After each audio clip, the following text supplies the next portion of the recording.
இந்த வாகனத்தை பாருங்கள். வாகனம்னு சொன்னோன்னே உங்களுக்கு புரிஞ்சிருக்கும். இது வந்து மயில் இல்லையா, முருகனின் வாகனம். எப்படி வர்றார் முருகன் வந்து அப்படியே மயில் மேலே ஏறி பறந்து வருகிறார். இது ஒரு மிகப்பெரிய சிந்தனை தான். இப்போ பாருங்கள், மர வேலைகள்லேயும் பாருங்கள் எவ்வளவு ஒரு நேர்த்தியான வடிவமைப்பு பாருங்கள். மிக தெளிவான நேர்த்தியான ஒரு வடிவமைப்பு பாருங்களேன். ஒரு உதாரணத்துக்கு இதை பார்ப்போம். நம்ம இங்கே பாருங்கள், ஒன்றின் மேல் ஒன்று அடுக்குனது மாதிரி, இடதுபுறமும் அடுக்குனது மாதிரி இருக்குது, வலதுபுறம் அடுக்குனது மாதிரி இருக்குது.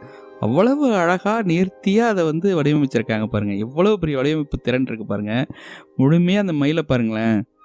வாகனங்கள்ன்றனாலே ஒரு கற்பனை இருக்கும் இல்லையா, மயில் போல தான் இருக்குது, ஆனால் வந்து பெரிய மயிலாக இருக்குது. பார்த்தீங்கன்னா உங்களுக்கு தெரியும் எவ்வளவு அழகாக. அப்படி பாருங்கள், அதோட தலை, அதோட மூக்கு, இதெல்லாம் நீங்கள் வந்து கவனித்து பார்த்தீங்கன்னா தெரியும். அவ்வளவு நேர்த்தி